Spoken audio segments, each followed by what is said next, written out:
Welcome to the Irish Podcast with your hosts, Cormac and Jane.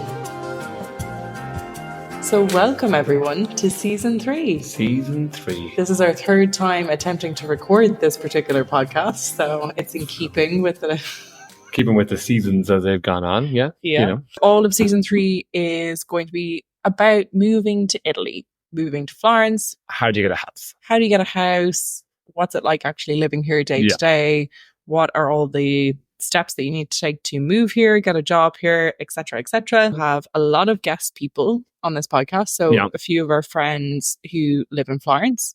We've got some Americans. We've got a Welsh guy. We've got a guy from the UK. We've got a little splattering of people. Mix of everything. And then we'll have some random kind of episodes of me talking about the ukulele festival that I run back in Galway with two directors, and we'll have some people from Galway hopefully pop on as well. Yeah. So it'll be a nice mix. Be a big mix. Next season. So this episode is going to be all about our houses. In keeping with Season 3, we've lived in 3 different houses in Italy. And we are going to go through them by location, layout, price, agency, contracts, bills. And then appliances. Appliances. And then we'll touch on kind of like furnishings and appliances and stuff in a little bit more detail in a different episode. Yeah. We'll go through the 3 properties. We're also going to go through a little bit of an update of why we had to move so soon. We moved after just 3 months, 4 months really, from apartment 2 to apartment 3. We're also going to talk about just deposits, good agencies versus bad agencies, general contracts. What's your temporary? What's your 3-2, your 4-4? All the different types of contracts that they have in Italy. We're going to talk about your residency, and then just some general tips. We're first going to talk about, we've covered already in some previous episodes why we've moved from Ireland to Italy. Yeah. But let's just give like a brief rundown of our housing situations in Ireland. Yeah. I lived obviously in Leitrim with my parents, then went to college in Galway. When I got to college in Galway for my first year, I lived in Lurgan Park and I paid €250 in rent a month. That's nice. It was savage. A month. It was insane. I never knew how well I got it. It was a standard student house. 4 of us sharing it. It was very basic. Standard Galway, fucking shitty little place, but did the job. Lots of sessions. Good crack for the price. Didn't want to leave there, but I had to, unfortunately, due to circumstances outside of my control. I moved then to another student house, which was a bit more expensive. It was 120 a week for 5 of us sharing. I was in a converted garage with double French doors at the bottom that had no heating or insulation. Okay, so jumping from 240, 250, double the price to a shitter room. Yes. So again, both rooms actually off the kitchen. This one had the benefit of having a small bathroom at the end. Okay, ensuite, not too bad. The lads were just like, yeah, that's yours. You use that, shower, everything. I was like, cool, grand, happy days. Then I moved to above, right in the city centre, right above a pub called Busker Brown's. So moved in there and was paying about $750, $800 a month with one other person. So again, reduced housemates, better location. But unfortunately, so you seem to be going up in €250 stints right now. My God, I know, it was insane. And then after that, I went over to my girlfriend at the time's house where she lived during COVID. I was in that apartment when COVID hit. It was too cramped, too small. Decided to get the hell out of the city centre and moved into hers. Her dad owned it, so didn't pay rent, but paid all the bills, paid all the heat and oil, the maintenance. They were doing up the house as well a little bit, so I put my own money into that. And went from there then after we broke up to living above the pub that I worked in, which was Ginoctav's, right in the city centre. I paid very cheap rent there because it was just kind of like an emergency accommodation situation. Obviously working there as a manager, they gave me a good deal. The only downside to that was I lived in my workplace. And it was the loudest corner of Galway. I don't know how you did it. I was just very sleep deprived always. Beautiful apartment, I will say. Gorgeous. Yeah. Absolutely stunning, but unfortunately just, a little bit too close to work. And yeah, apart from like other like short-term places, the Hinge in England, very basic, same story, Hmm. 4-bedroom shares, Yeah. very So cheap rent, if you work. were to live in Galway now, you'd still be in a house share. Like Yeah, it's 100%, at least 4 or 5 people at the very minimum, couple of grand a month, yeah. which I've never really had to pay, thank God. But yeah, pain in the ass. Actually, no, it's you. You probably get some jammy deal I anyway, get some but jammy deal, yeah. Probably like in the basement of a bar somewhere, but yeah. still get a jammy deal though. So I'm in my 30s now. So I moved out of home when I was 19 and I moved in with my boyfriend at the time. And for a 2-bed apartment in Galway City Centre, we were paying €750 for the entire apartment. Which, oh my God, could you imagine? So we kind of kept that apartment in like the family friend circle for ages. But it was the pattern of I would date someone, move in with them, broke up, would move home, restart the cycle. Yeah. um, Yeah. so yeah, I lived in that apartment. Then I moved to Dublin. In Dublin, we just got really jammy, cash in hand job, council estate, had our own kind of apartment, but it was in a 4-story house just with this lovely old woman. Good job. Yeah, it was savage. And then I moved into one of my mother's properties. I did not get the rent for free.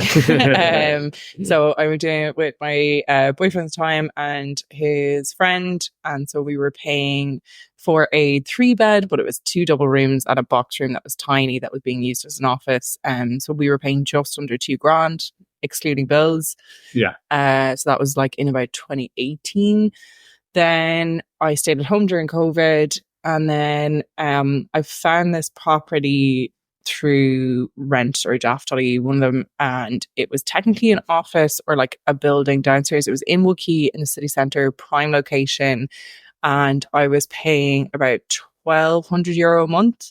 Now, when I moved in, there was no shower, there was no heating, and there was no kitchen. So 3 pretty big ones to be three missing. three pretty big ones, yeah. But it was on a rent to buy scheme. Yeah. And so he was like, yeah, I'll give you 5 years and whatever you pay in rent, I'll knock off the total price. So an amazing deal. The guy was from Edinburgh. Thought he was really sketchy at first. And then I was just like, no, you just live in Edinburgh and don't want to deal. He inherited the property and just didn't want to have to deal with Didn't it. want to deal with it, yeah. And didn't realize like how much the rents had skyrocketed in Galway. So I was renting that for about, I had the 5-year contract, but I was only renting it for about 6 months. And my partner at the time really didn't like the house and didn't want to go through a restoration project. Yeah. And so they were paying €1,000 a month for a very, very, very tiny 1-bed. Yeah. Like super tiny. But they were like, oh, if you move in here, then we can save for the year. We can get a mortgage. Why don't we do that? And it took a little bit of convincing, but I was like, okay, but I have a really good opportunity here. So I decided, I was like, look, okay, I'm going to get rid of the property. I handed in my notice. I actually re-let the property for them because I didn't want them to have to travel back from the UK. Yeah. But then, unfortunately, me and my partner had disagreement over the apartment. He said the apartment was too small, which in fairness, it was too small for 2 people. But I had 9 days left in my house. So yeah, you just thought of that after making that decision. After I sold my kitchen, literally my kitchen had already been put in a van. So yeah, I was just like, oh shit, what am I going to do? So I had to move home. I had no other choice. I was literally like looking at rent, looking at properties, asking friends. And I was 29. I was going to turn 30. I didn't want to move into just another house share. Yeah. Even though I would have taken anything at the time, to be fair. But in Galway, you take what you're given, like. Yeah, but it was just so crazy that I realised like I was going to be paying like maybe 700, 800, €900 to live in a house share. And I just didn't want that.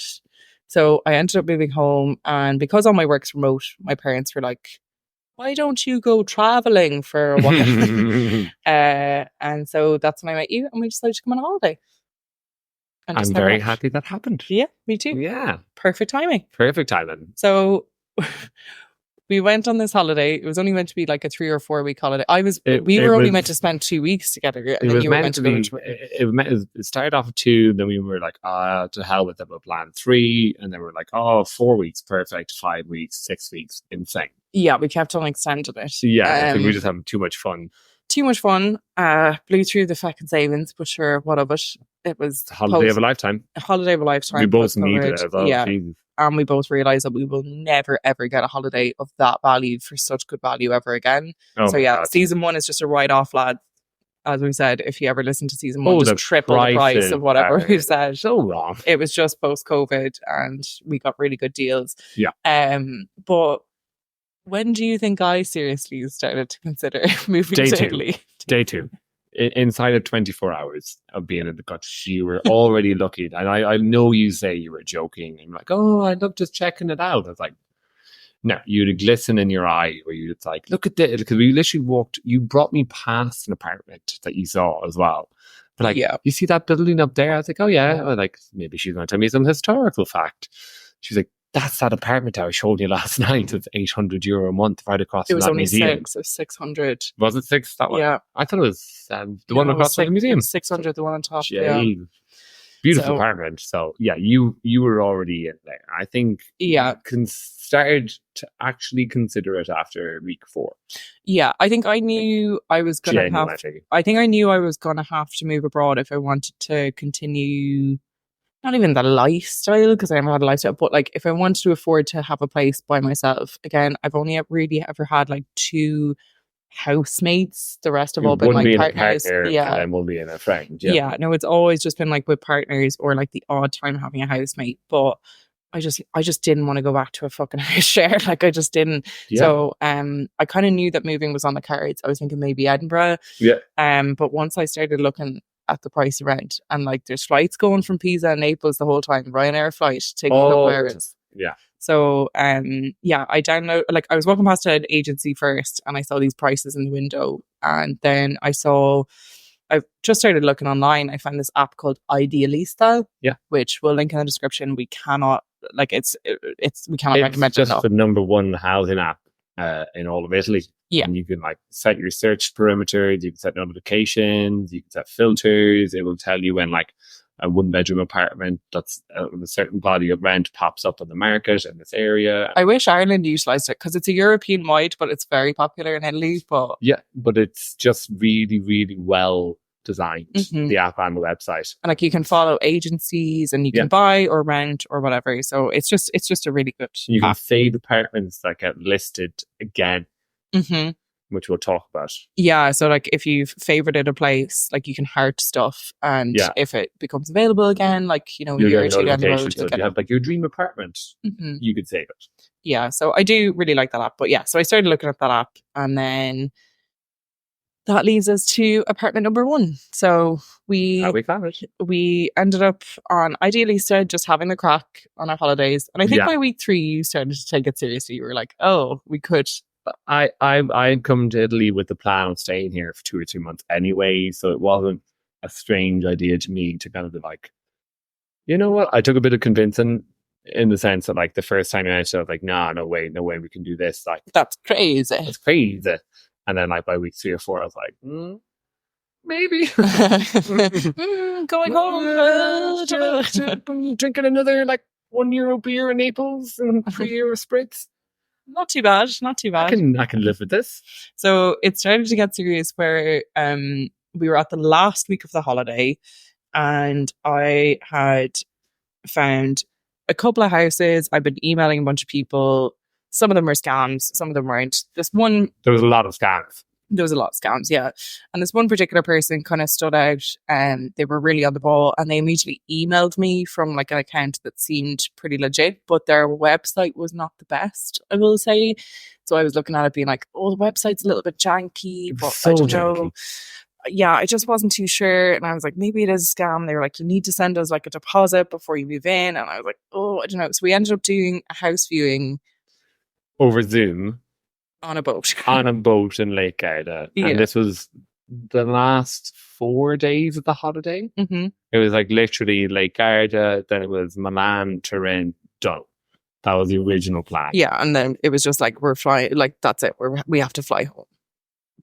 Job done. We've spent all of our money. We're going to have to go. Yeah, I couldn't even go to the vineyard. Yeah. It was like, no, like, back to Ireland you go. So did this lovely house viewing with the lovely lady. The connection was obviously terrible. Yeah. Barely seeing anything. And because of their website, the photos didn't make much sense. No. It looked like a really weird apartment. And we were like, this doesn't make any sense.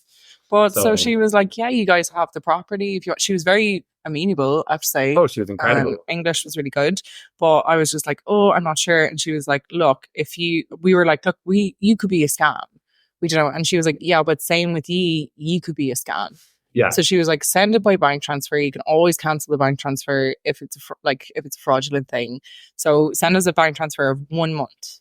Yeah, instead of 2, send us 1. Yeah.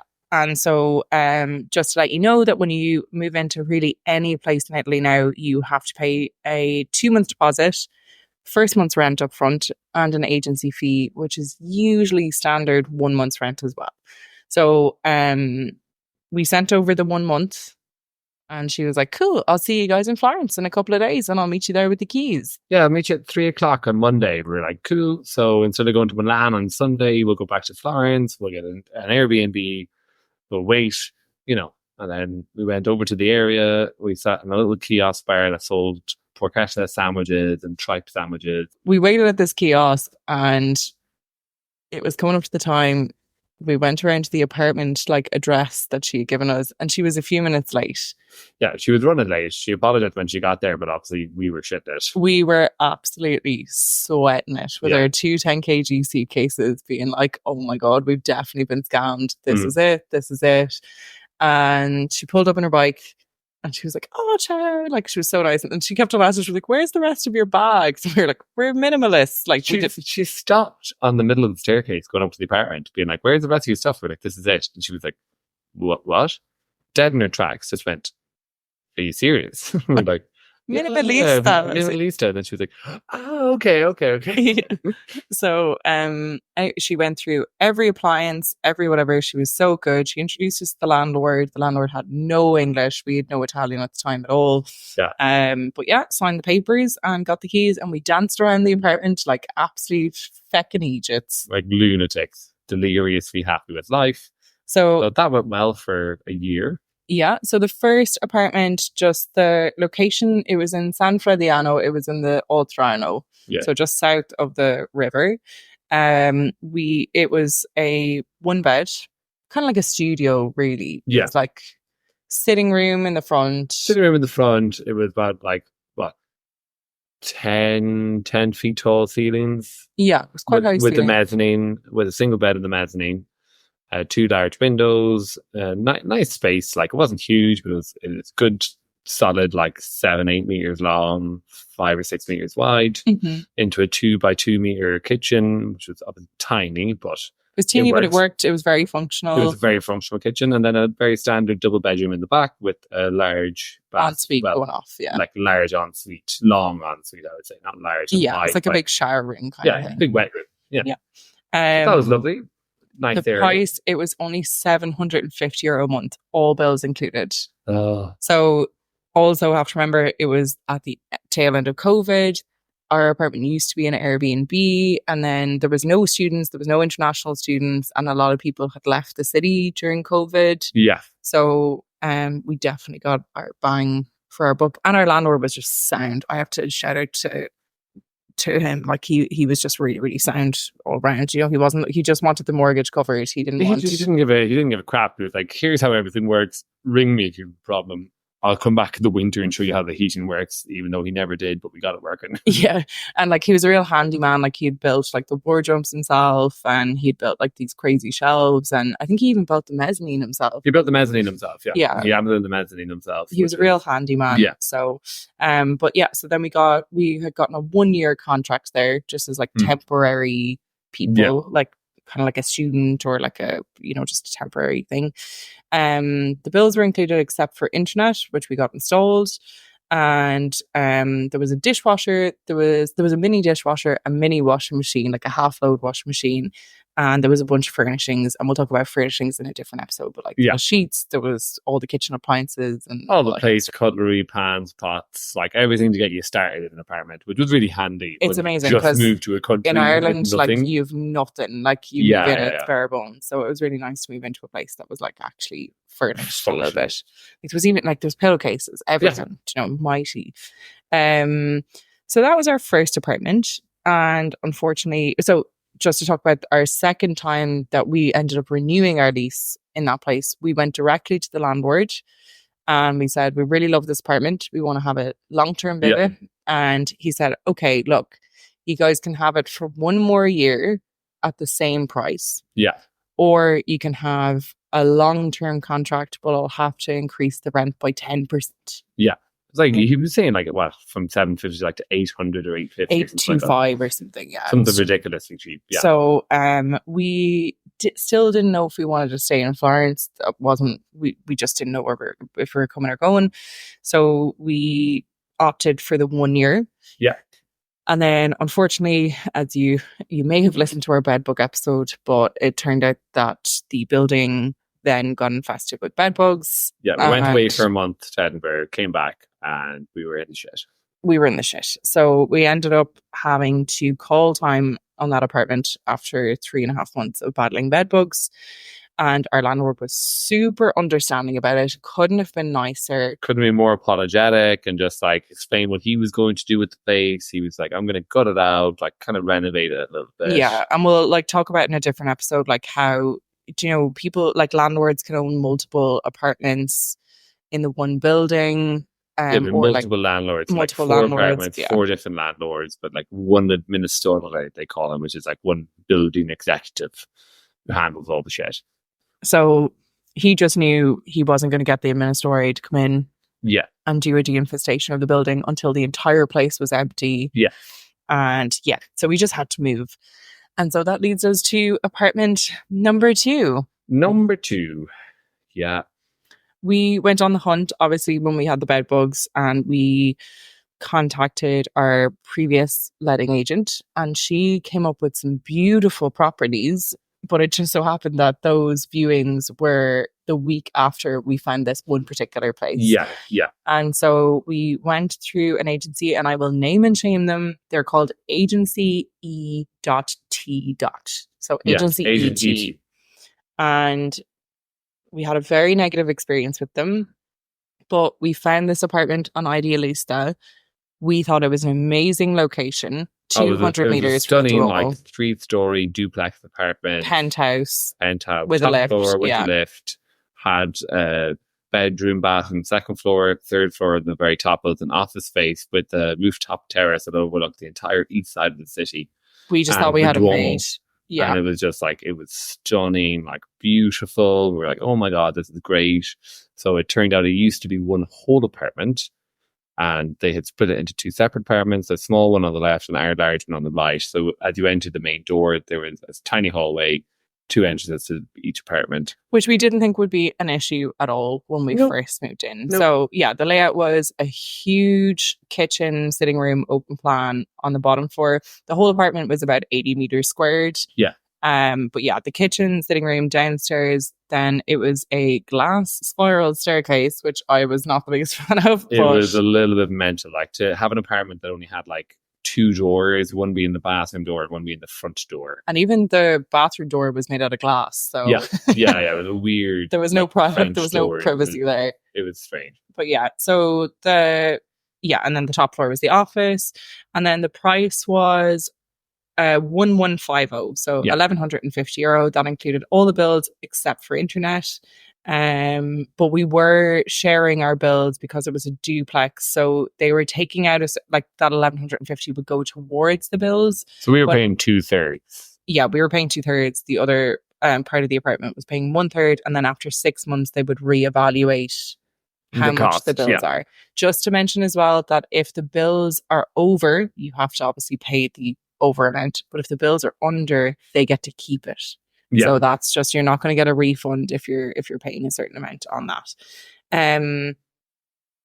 The contract that we had, we could have gone for a 1 year or an 18 months. That's Yeah. what they offered us. However, the agency was not quite an agency.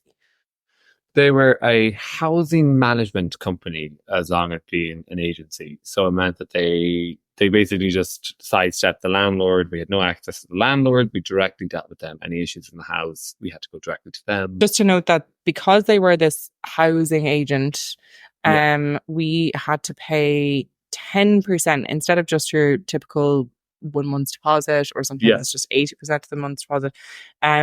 We had to pay 10% of the total amount of the contract.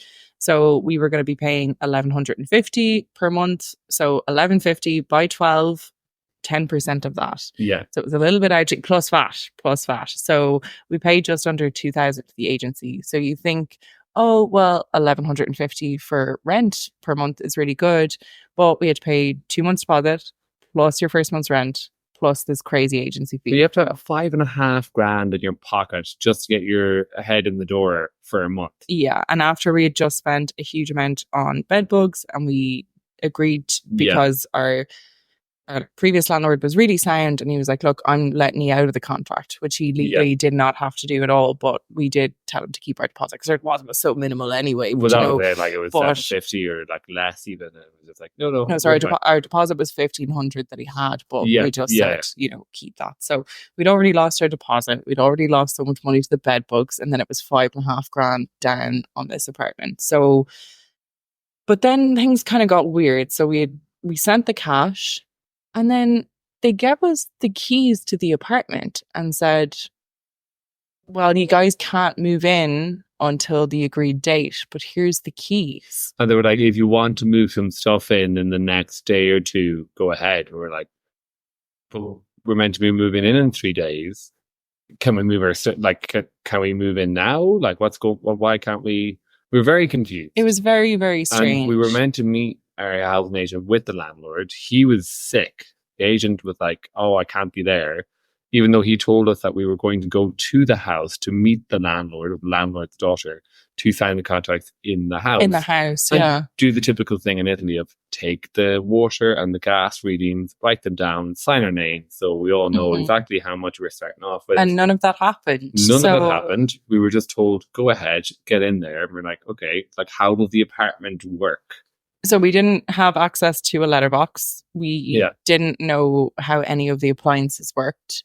We didn't. So in our heads, because, silly, moving into our second apartment, we were just like, oh God, is it on us? Are we just stupid? Googling, how do you work a boiler? How do you work whatever? And he had warned us, in fairness, that the water tank would need to be replaced. Yeah. But very, very quickly after we moved in, the wheels started to come off. So we moved into this apartment on December 1st. And unfortunately, we went home for almost 2 weeks for Christmas. Yes. So we missed our window. So apartments in Italy under contract, if you want to renege the contract within 30 days, that is your right. And you get full access to your deposits and all your money back. And you can leave the contract straight away. Yeah. Unfortunately, we left after a week. We were gone for 2 weeks. So when we came back, I think we only had like a couple of days until we knew we had to get out of there. So it was very much the oven would cut out the power if you put it on the oven. It would work on the grill, but not on the oven, which is something like we checked all the appliances when we came in. Yeah, because the oven would heat up to a certain temperature before it cut out. So the thermostat was broken. So the dishwasher then, it was clogged, so it would run the dishwasher, but it wouldn't actually clean any dishes and would just start pooling water at the bottom. It would just have the same water in it the whole time, so it stunk. The shower would turn on, but it would go from hot, cold, hot, cold, hot, cold. And then depending on the day, sometimes there'd be a little trickle of water and sometimes it'd be full whack. Yeah, the pressure was temperamental, to say the least. Very temperamental. And then the boiler was just extremely loud, like would run all night. You didn't know what was going on. And then because it was a duplex, which it had been one huge apartment that they sectioned off with 2 mil plywood, I should say. You could hear everything in the next door apartment. If they turned on the water, if they turned on a tap while you were in the shower, or if you were washing dishes, that would affect your water. And also our front door lock was broken when we moved in. So we'll talk about it in a little bit later in the episode, but that Mm. it was just a bit of a nightmare. It So was a nightmare apartment. We didn't realize it, but like after being back, after being back from being in Ireland for 2 weeks at Christmas, it only took us a couple of weeks to realize all of the issues that were just piling and piling up. January 3rd, I started crying. Yeah. And realized, oh no, we got to get out of here. Yeah. So just under the month. Just under Or the just, month. yeah. Just well, over the month. Just over the month, yeah. Just over the month. And So yeah. we ended up having to go into emergency mode. And yeah, well, a survival emergency, get the fuck out. yeah, so the week of Paddy's week, so we lasted until March 10th or 11th, we had to emergency evacuate the apartment because of the unfortunate, what we believe to be a very mentally ill neighbour, next door neighbour, housemate, I called her. Housemate, yeah. And so we emergency evacuated the building, and we were 5 weeks technically homeless. 5 weeks homeless. We got so lucky that while we were going through this, our friend was living in America and he had an apartment here. Sorry, he was living in America. He was there for a short work trip. And he was like, my apartment's free. Go in there, having a good night's sleep, get some rest. We're like, okay, great. So it's like, you can have that for 4 or 5 days. And then we're like, okay, we can't go back to our actual apartment because we're gone now. Then luckily another friend was going on holidays to the UK for 2 weeks. To 2 weeks. So we could have his apartment. And then when he came back, very luckily, our other friend was going back to his house in America. So we managed for 5 or 6 weeks to only stay with somebody in their apartment for 2 nights. Yeah, it was just the most glorious timing of all time. An absolute stroke of luck. Now, we did have to move 5 times in the span of 5 weeks. Which was just nuts. And shout out to Hugh, who is upcoming on the podcast, who let us leave all of our shit in his house. Yeah, we just stored 80% of our belongings in his house during this 5 weeks. Yeah, darting around. Darting around the place. But so we then realized what a bad agent was. And, you know, the main man of agency ET, we had been contacting him constantly about these issues since January, saying, this isn't working, this isn't working, this isn't working. And he sent some workmen out to fix some of the issues. The dishwasher never got fixed. The cooker never got fixed. The water tank got changed out. The cooker got fixed. The oven got fixed. Eventually, yeah, but it was kind of like an oil pooling at the bottom as well, which never the oven needed to be replaced. Yeah, the dishwasher never got fixed, even though they sent 2 separate people out, and the water tank did get fully replaced, and the shower was working, so that was fine. Even towards the end, when one of the workmen rang me and he said, "Are you around this weekend?" I was like, yeah, call me next week. I was like, I won't be working on Monday or Tuesday. And he's like, cool, we'll come out and do it. And he just never did. No, they never did. So, and like we were paying, like even then our agent was like, oh, just pay them in cash and then take it off the rent. Yeah. Which I thought was like a little bit dodge as well. Because I was like, I'm not getting receipts for this. And like, what if down the road you say something or... Yeah. Some people might not have €300 on hand to pay a worker if they're not getting paid. We had no idea how much the work costs in Italy. He was just like, just pay them in cash. We were like, well, how much cash? Like, well, how much cash do we pay someone who's like replacing our water tank? And that was the other thing. The day of the water tank, he was just like, oh, you know, you might have to, like, you're going to have to let these guys in. They're going to come in at 9 o'clock in the morning. He gave me like 2 days notice, I think. Yeah, like we had workers in over, I'd say 7 or 8 separate days. I work from home. That was a nightmare. I also couldn't work from home because of the crazy neighbour. So it was just a bit of a nightmare. And then trying to communicate with the agency ET themselves. They don't have very good English. They had pretty good English when we were signing contracts. And then all of a sudden they just couldn't understand us, refused to pick up the phone. Wouldn't, like, we just kept on saying, please respond to us in Italian, because we were asking them just to text normally instead of translating it on their end. It would be easier for us to translate it on ours, and he just kept texting us in really bad broken English. And it even got to the stage where like we tried to hand back the keys and he was like, yeah, come, like, I'm in the office from 12 o'clock. And we got there, it was a buzzer hiding up on the second floor, and they were like, do you have an appointment? We were like, he just told us to come by anytime. And they said, no, you need to book an appointment. We're like, we're handing him the keys one way or another today. We are signing this finito contrato like today.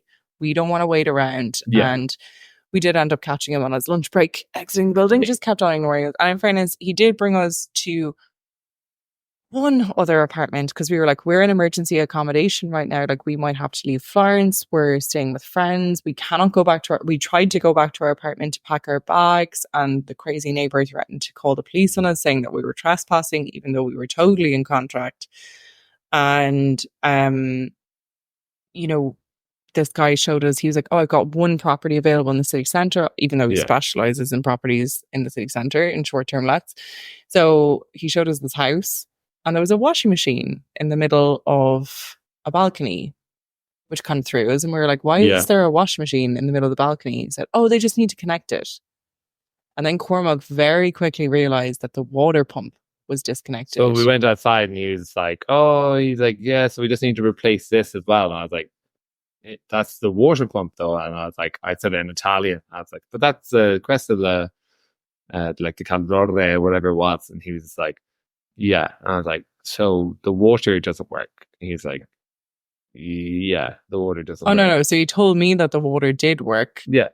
And then I checked the shower and I checked the taps and I was like, the water doesn't work. And his shoulders just fell. And he was like, oh, well, I don't know. And we still said that we would take that apartment because we were in such a crisis situation. We were just like, when can we move in? He was like, well, I don't know because the work needs to be done. And we were like, well, we don't care about the work. That can be done when we live here. Like, we don't mind. Like, well, literally, like, we were so broken from our experience in the last apartment that we were just like, we'll move in without running water. It literally came up with plans of like where we could shower and how we could bring gallons of water up 4 flights of stairs. We were like, no problem, we can make it work. That's fine. One tank for the sink, one tank for the bathroom. Literally planning it out, being like, anything is better than living in our last apartment. And he just couldn't help us, couldn't give us a date. We were like, we're ready to send, like, just keep, like, just hold on to your agency fee and then we'll just pay the deposit on this place. And it was just an absolute nightmare to deal with. So he just kind of stopped emailing and texting us back.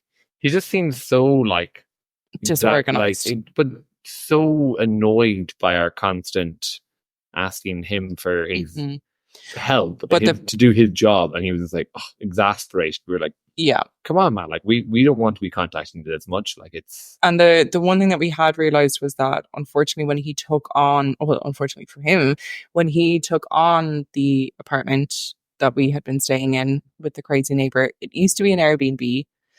And they obviously couldn't make Airbnb work because of that neighbor. Just shouting all day, all night, very aggressive person. Just not. We'll talk about it down the line. I don't feel like getting into it too much, but just a mentally unwell person. And we were texting him this and like sending videos and just loads of evidence. Like, this is what she's doing. This is unlivable. And he's like, oh my God, it's terrible. And he kept on saying the landlord is building a case to get rid of this person. So send over as much evidence. And we wrote like a solicitor's letter for them and everything, just saying like, here's all the things that kind of impacted our well-being and why we have to move out and everything. And he was like, yeah, like, that'll really help them in their case going forward to try and get rid of this tenant. So I feel like we did our utmost to help them. We helped them way more than they helped us. Yeah. And then it was just, he couldn't offer us any real alternatives in the accommodation. But when we met him that day, Cormac has a very good head. You can keep a level head. It's written all over my face if I'm pissed off. Yeah. And the day that he showed us the apartment, as soon as I realised that there was no water, I almost flipped the fucking lid. And I just looked at him really, really grumpily. And he was like, this isn't my fault. I've taken on this tenant and I don't want to be dealing with this level of crazy. And what happened I said to him, I was like, will you rent out that apartment again? And he was like, no, it's impossible with that crazy lady. It's impossible. How could you? And as we were having that conversation, he got a phone call from crazy neighbor. Yeah. And you could hear her screaming and shouting, full PTSD mode. I was like, oh my God, does she even know where we are now?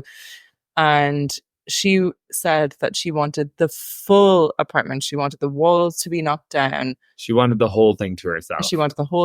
So that was obviously her game plan from day one. and just said, like, I'll make this place unlivable for anybody else. I'm going to get my way. It's my way or the highway. So he came back out and we were kind of all laughing about the situation, just being like, How could you live with that? how could you live with that? How could you deal with a tenant like that? Oh my God. And he even said, like, yeah, once people pay rent here and they're on a long-term contract, it's very difficult to get rid of them. And so he said, no, there's no way I'm going to be working with this client in the future. Thank you so much for letting me like know everything. And I'm really sorry for the situation that you're in. However, as we mentioned prior about the Idealista app. So the Idealista app, when you favorite an apartment, it will always show you if it comes back up and available. So it will also show you if it goes back off, if it gets taken down. So it's a double whammy. I had never taken Via de Servi off. So there was one day when it was like, oh, a favorite apartment is no longer available. I was like, oh, I wonder which one that was. And I just clicked into it. It was our apartment. It was our old apartment. About a week after, where we were still legally and technically tenants of that apartment. Yep, still in contract. They'd already viewed and let the house. We had paid the rent for that month.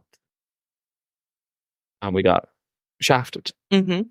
They'd already, like, without telling us, like, without them even knowing that we had all of our belongings out of the house. They'd already rented out. They'd already, like, done viewings and rented it out. So from the man who said that he would never, ever rent that out ever again. He was quick. He was quick. And we have screenshots to prove that. So if that man is listening, or if anyone from that agency is listening, just try us, because we are very, very on the cusp of... Oh, we have gotten legal advice, so we know we have a case that we could pursue. So thanks for... Then we were entitled to our full deposit back, and we agreed verbally that he would pay us 50% of the agency fee back, because we were like, look, in our heads we were trying to be sound, and we were like, you've had to deal with an awful lot of Romish between the tenant and us, you know, like texting him, contacting him, the neighbour contacting him. So what did he pay us? Well, we agreed on half, and he paid us 1/4. He paid us 1/4 of the agency. We wanted a full deposit. He gave us half. And then when we inquired about the rest of it, he has since ignored us, every single contact and email, and not replied. So if you are listening, sir, fuck you. Yeah, give us our money back. Yeah. So yeah, just don't use agency ET. They are complete scammers, allegedly. But I believe that this scam has been running an awful lot longer. That's your gut instinct that this has been a thing where they have been doing it for a while now, because they know with the crazy bitch next door that they can't rent it out properly, that they'll always have like a high turnover. But just, get like stupid students or stupid like paddies like us, get them in, they'll last a couple of months. Yeah. We'll get to keep most of our housing agency fee, so we'll get to... No one will be able to afford a legal battle with us against the court. So we did any wrong. Do not live on Via de Servi. Do not look for an apartment on Via de Servi. And the other thing was, the listing that they put up was 1 digit wrong. Yeah. They put an incorrect address. Yeah. The cheeky fuckers. Yeah. Just to say we're onto you, and we're seeking legal advice, because that was just such a horrible, horrible thing to put onto anyone. I cried every day for 2 months because of that person. And yes, they're mentally unwell. I don't blame them. They entered our apartment when the locks were broken when we first moved in. Entered our apartment, sat down on the couch while you were really ill in bed, and I was with COVID. Yeah, I was in work, and I got a call from you crying. The lady was literally on our couch and was refusing to leave our apartment until she got whatever help it was she was looking for. Yeah, it was screaming. It was screaming all hours of the night. It was slamming on our doors. It was, even when we went back to the apartment, constantly redoing the locks, locking her door, unlocking her door, locking her door, unlocking her door. 2 o'clock, 3 o'clock, 4 o'clock, 6 o'clock in the morning, and then it would start at 9 a.m. and just it was an absolute nightmare. Like, she would catch you in the whole... She kind of started to know Cormac's routine, because he worked the same hours all the time. So I was going on my break every day at 8. I'd go back to the apartment around 8:10. I was going back then around 9. She knew when I was coming in and out of the house. And she would wait by the door, and she had a peephole and we didn't. And she would just wait there and wait to pounce on us. So every time we would enter or exit the house, it was always just a nightmare. And harassment. And screaming and telling us to F off and telling us that we were pieces of shit and telling you, oh, what a piece of shit I am because I can't speak proper Italian, when she had a very, very thick Southern Italian accent that even one of our friends got to meet her and said, and they speak fluent Italian, and they just said, no, she's actually very, very difficult to understand. Yeah. Refused to use Google Translate, refused to, wouldn't speak into my phone. Like, the only time she did is when she was like, because it was like our first complaint where the landlord obviously contacted her about our complaints, and she reached out to me. Like, well, you have to stay calm for me, stay calm. I didn't mean to intrude your apartment.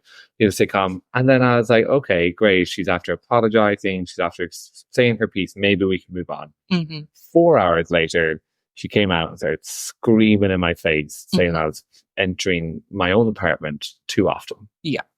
Because you went outside to pick up a takeaway.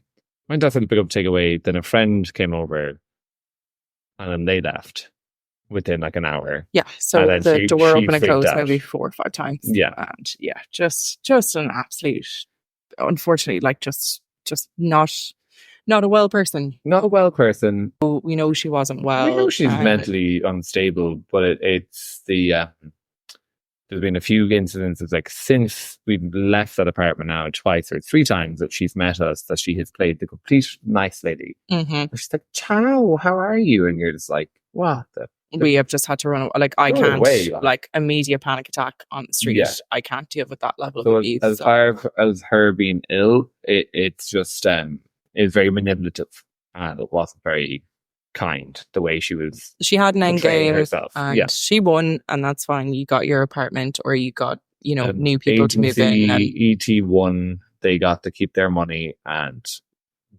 we were left, unfortunately, 5 weeks homeless.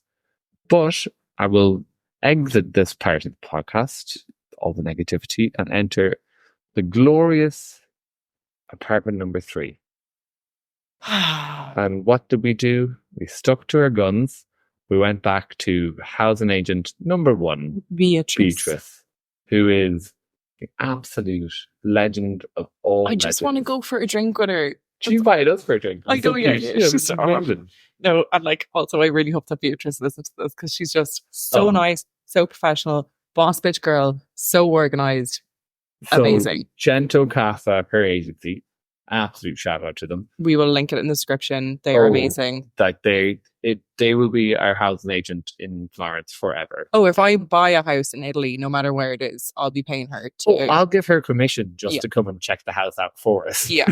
Even if she wasn't our agent. Yeah, she's amazing. But one thing we really appreciate about them is she was actually, funny enough, her office was 50 meters away from apartment number 2. Yeah. And we went there and we talked to her about like the first apartment, and then about the second apartment, like what should we do legally and like what can we actually do. And she gave us great advice. And then we were just like, you know what? Let's go back to her as we were searching for all these different apartments. And she was very honest, and she went, look, it's a different world in 2024. Students are back. There is a huge housing crisis. The influx of people trying to move to Florence to live was insane. Yeah. Like Americans, Danish people, Germans, everywhere around the world. And she was just like, I don't have a lot on my books right now. The earliest that I have, she was like, I've got one apartment coming up in April, but I'm not sure if it's for you guys. And I've got one really good apartment coming up in May. And at this stage, we were end of March being like, oh, we can't wait till May. Like, we're already hopeless, But she was like, no, like, I think you should really hold out.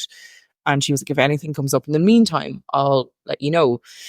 And so just to mention briefly about contracts, because Beatrice has an amazing memory, she remembers that you were on an indeterminato, like a permanent contract. So permanent contract in work in Italy just means that it's really hard to sack me, but it's an indefinite. It's the translation. And it means that you're not necessarily entitled to a temporary contract. So really hope we can get Beatrice on the podcast sometime to just actually explain all the different contracts in depth. But she was like, we got this one apartment. I'm not sure if it's for you. I went for the house viewing. There was students coming in and out, like 5 minute viewings, loads of competition. And I went in, a little bit of work needed to be done to the place. And she went, no, she was like, this is student digs. This You rang isn't. me and you were just like, look, some good news, some bad news. It's like, I was like, okay. I was like, give me the bad news first, please. Get me out of my misery. And she's like, you just said, we're not taking it. I was like, No, okay, that cool. apartment's not going to work. Yeah. And I was like, grand, yeah. And then you just meant the good news is Beatrice just fucking said it as it was. She just turned around and said, this isn't for you.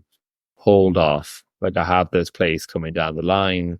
And she was still kind of like, she wasn't that excited about the apartment that we're in now. She just said until she found out that my contract was changed. So that was it. It was when I met her in person, and she was like, "Oh, and how's Cormac getting on in the Irish pub?" Like, and I went, "No, he's moved." And she was like, "What?" And she was like, "What kind of contract is he on?" I was like, "He's on a 9 or 6 month contract. I thought you were on at the time." I was like, "Oh, he's only on a 6." And she was like, "Oh, but that's perfect. I can can show you this she house." was lit up being like, this apartment is amazing. Best location, one of the best houses that I have on my roster. She's rented it out before, and like she really likes the landlord, and we were like, okay, this is great. And like, it was pretty much, we didn't have a chance to do an actual viewing. No, and we just wanted to we were like, look, we will trust you.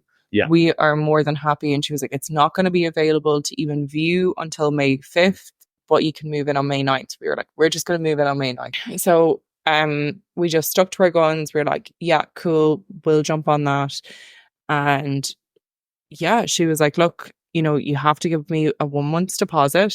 Yeah. We were like, that's no problem. We trust you. We've done that before. Yeah. And so we did that. We signed the what's the initial contract proposal? A proposal, yeah. So you sign a proposal first usually, and then it's just to like mark that you've paid like somewhat of a deposit, and then you sign the like official contract. So we did that with her. The day that we moved in, Beatrice checked every appliance, showed us around, was here bang on time, was like, here's, like, she was just so excited. We bought her flowers. Like, make sure that this works, make sure that works. Let's test the hot water for you. Let's test this for you. Showed us how to turn on and off. She knew the apartment like she'd lived there herself. Yeah. And then she even like, she couldn't find the button for the extractor fan. And she ended up video calling the landlord, just being like, where is that button? Blah, blah, blah. I don't understand. Like, I've done this so many times. Where is it? Like, where's the button? Like, it used to be right here. And the landlord was like, I don't know. Like, it should just be right fucking there. It turned out that the cleaning lady had just like moved a piece of foam that covered the buttons. But it took her, she spent a solid 10 minutes like on the phone to the landlord. Yeah. In the case, be like, I'm not leaving until I find this button. Mm-hmm. I was like, okay. So yeah, just super amazing. Like, signed the contracts there and then money was sent, all good. So just to say, like, our location now is in one of the best in the city. I have to say it's just by like Sant'Ambrogio or like Santa Croce. And it is a 2-bedroom apartment. Yeah. We 1 single bedroom, 1 double bedroom. We're paying 1,125. Yeah. All bills except for internet included. It seems to be the way, like, they kind of include all the bills except for the internet. Except for the internet, yeah. We're on a slightly different contract now because it's based off of Cormac's work. Yeah. So we can only have the lease for as long as Cormac's work contract lasts, but as soon as Cormac's work contract gets renewed, then we can just renew the lease. We get informed 3 months before the contract ends if we want to renew it. So we can sign, I think it was another proposal to renew the contract, and then when I get my new contracts, we sign the same dates as I start my new work contract to start the new residential contract. Yeah. And the other workaround then that we thought about, because we just love this apartment so much, like trees on either side. We're on the first floor. Oh. It's super quiet. It's residential, but it's just a quick walk into town. So the other workaround is that if we need to, then I will go into an Italian course as a student and pay the couple of grand, and then we'll just sign the contract in my name. Appliances, amazing, like full-size dishwasher, brand new washing machine. Everything works perfectly. Like the best thing is that the walls are about 0.5 meter thick. So we haven't had to turn on or buy a single fan and it's already 30 degrees in Florence. Yeah, and it's like I've had to put on a jumper in the evening time. You've been wearing jumpers at that. Yeah, it's mad. I'm wearing 2 layers right now. The other thing is that we have a bath, which is like unheard of in Florence, and the water tank is amazing. It's so good. We'll talk about water tanks, boilers, and all that kind of boring stuff like in a future episode. In a boring like household episode. Yeah, probably the most like listened to episode. Yeah. But yeah, so we absolutely love this apartment. We're never leaving. Beatrice, if you are listening, then we're just never leaving this apartment. Thank you so much. Please tell the landlord we're going nowhere. So yeah, we have this apartment currently until November. Yeah. And then we plan to stay here for at least another year. And then, yeah, we'll see where we are from there. But I see us living very happily in this apartment for a very long time. Yeah, no, the layout, the price, the agency, the contract, the appliances and the furnishings are absolutely perfect. And everything works. Everyone's sound. The area's lovely and quiet, really residential. Probably we learned from our neighbour downstairs today when we're trying to do the second recording of this, the second attempt of this exact episode today, that this is one of the more expensive places to buy or rent now in Florence because it's so wanted, because it's so residential, but still so very close to the centre. I think we're directly about a 50-minute walk directly east of the Duomo itself. I never want to see that Duomo ever again. Never, ever, ever. I get to avoid it every day. It's great. I don't have to cycle past it. I don't know why we thought, because we were living in our castle in a cloud, kind of being like, oh, Via di Servi won't be that bad. Now we walk into town and we're like, avoid it by all means. Oh my God, the tourists, like the level of tourists as well. We've been tourists ourselves. We get it. It's a beautiful city to come and visit. But like when there's thousands of people walking past your door hourly, it can be pretty intense. It's pretty intense. So apartment number 3 is an absolute keeper. Gem. If you're looking for an agency in Italy, or if you're looking for a house, what do you think you should look for in a bad versus a good agency? I think it's the level of detail and response that you get from because if you use Idealista, you can get direct messages. The good thing about Beatrice is she moved directly over to emails and sent direct emails, which I liked. It was a very professional way of doing things, because I've got messages on Idealista. It's hard to tell who's a direct landlord and who's an agent, even though you have to go through an agent sometimes.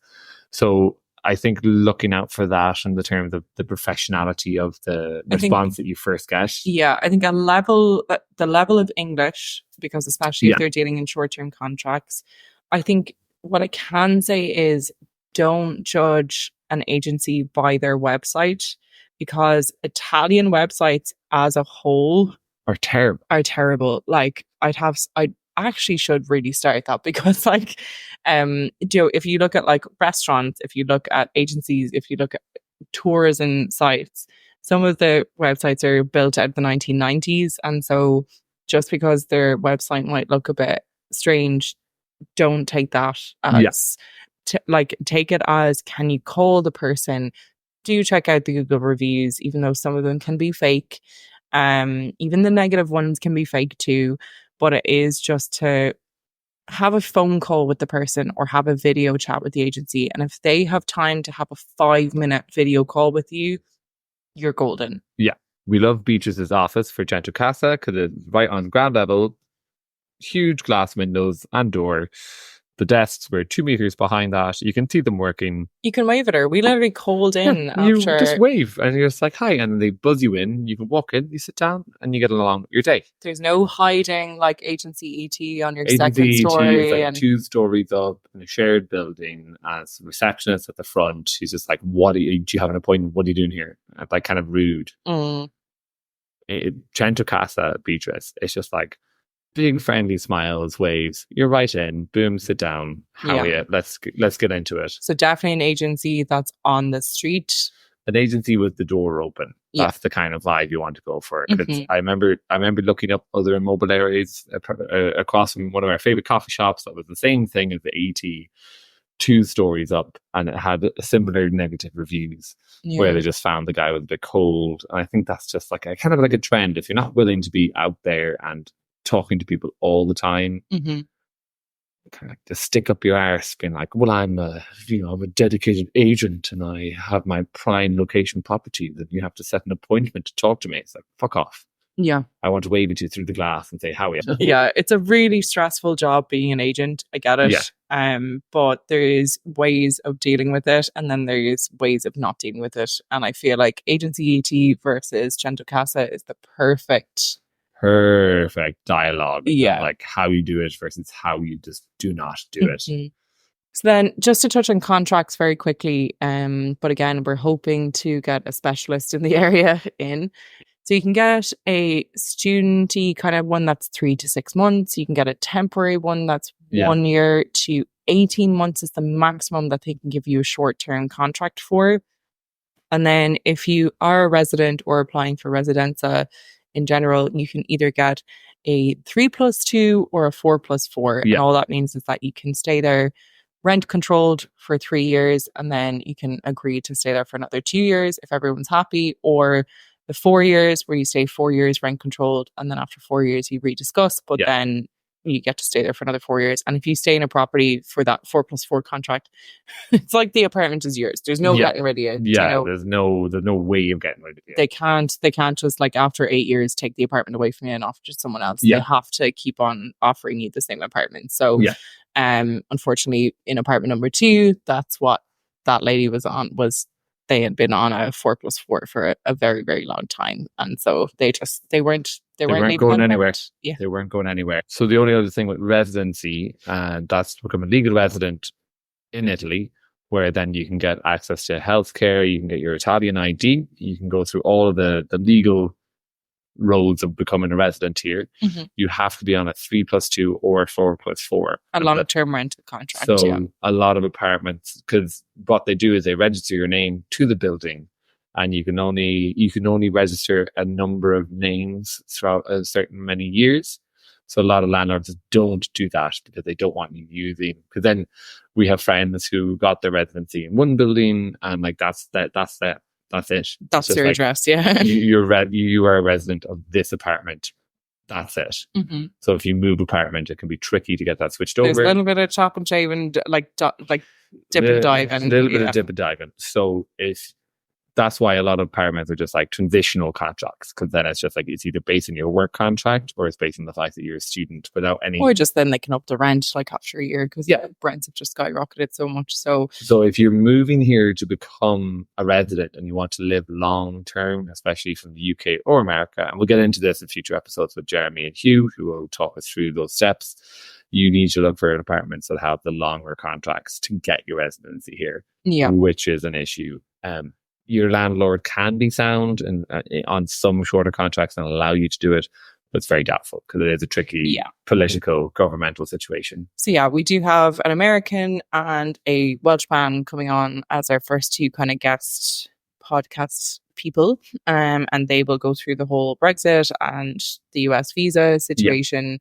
Not totally in depth, but just to give you a bit of a rigmarole. And so if anyone's on my side of things and you want to get a bar job in Italy as a European citizen, you just need to get your apartment first, and then you get your codice fiscale, which is your tax number. Then you can start work. So you can't get the tax number until you have an apartment. So get the apartment, transitional contract, get your codice fiscale, then you can start work legally.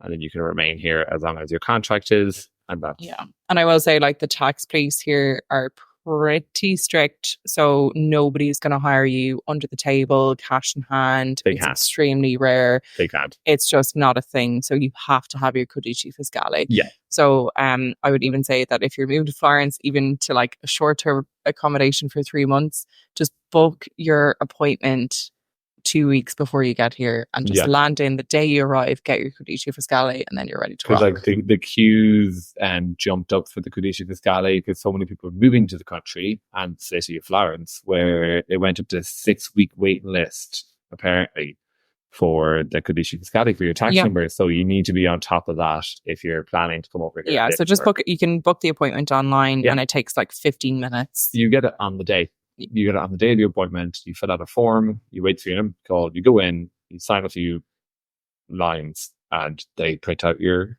tax number. Yeah, and then you're ready to rock. So some final housing pieces of advice is just, for me, it's budget your 4 or 5 months rent that you're going to be paying up front. It's an awful lot of money. So even if your rent is even if you're moving into a shared house and your room might just be €500 a month, expect to be paying 2,500 to even move into the place. So you need a little bit of capital to get yourself started. Yeah. And a housing agent that's on the ground floor, that's always a good one.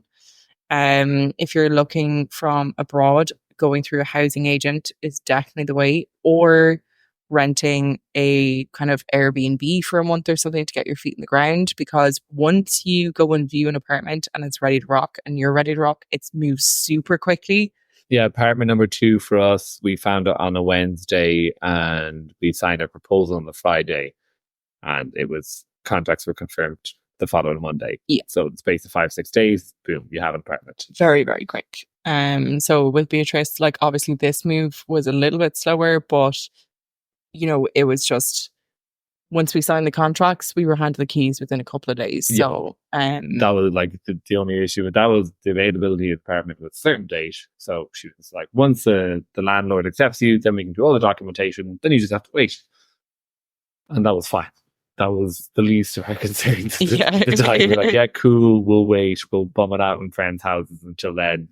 We have our apartment. Great. Mm-hmm. So yeah, it's just having the bit of capital. Don't just think like, oh, well, sure, it's 1 month's deposit and 1 month's rent up front. That's just not. Don't like, I would say don't come here without looking at all, because you won't really know your budget, and anything within your budget that you think is like $750 to $950 apartment or sharing, it's going to go like that. So on Idealista, you kind of need to be on the ball and ready to jump. Yeah, as we said, it's very competitive.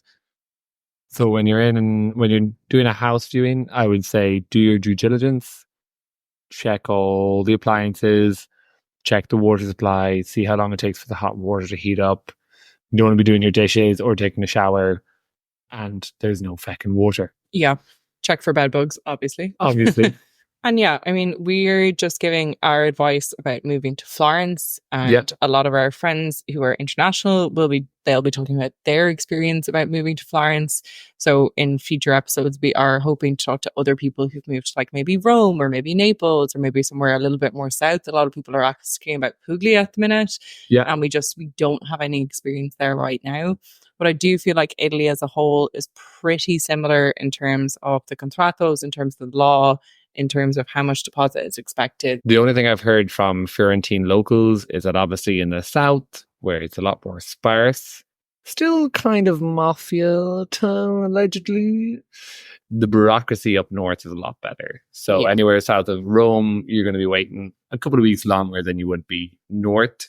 So I think my advice would be like start in the north, get your residency, Florence, Milan, Turin, Rome, then move south, because you just be kind of spending a lot of time, especially if you can only come for the 90 days. Mm-hmm.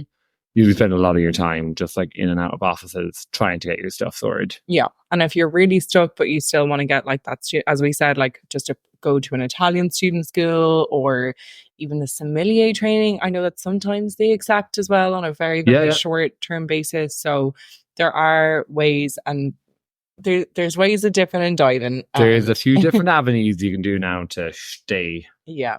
So thank you so much for listening to our intro episode of season 3. Woo. We hope that you could follow us, because season 3 I think is going to be a really interesting one with some guest appearances. And do check us out on TikTok. Our TikTok is growing at the minute now, which is really good, and we're going to be putting up fun kind of daily videos of what the Irish podcast once again. Yeah, the Irish podcast. So we'll be putting up daily videos about what our life is like in Italy, and then talking to our friends back home and our friends abroad and all the rest of it. So we're very excited for where this podcast is going, and we hope you come along for the ride. Join us for the ride. Move to Italy, go to Beatrice, get a lovely apartment, and leave those. The Irish podcast. Move to Italy. Do it now. Thank you so much for listening, and we'll see you in the next one. Woo. Bye. Was it recording?